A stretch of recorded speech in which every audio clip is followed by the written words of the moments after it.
করছো বলো? জামা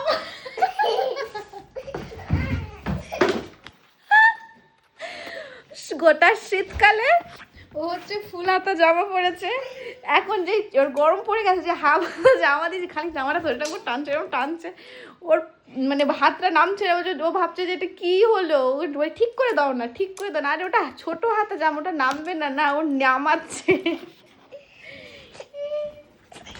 আরে শোনো শোনো, আমি কি বলি দেখো, এর জামার হাতাটাই ছোট, দেখো মাম্মা, এই জামার দেখো এইটুকানি হাত, তাতে এটা টানলে কি বাড়বে বলো? না। আর এখন গরম পড়ে গেছে, এখন এরকম ছোট হাত পরতে হবে, ফুল হাতে তো শীতকালে পরে। না হবে না। কি এটা মানে পার করে দাও, করে তো আছে সত্যি সত্যি, শোনোটা ভালো না। হ্যাঁ রে মাম্মা।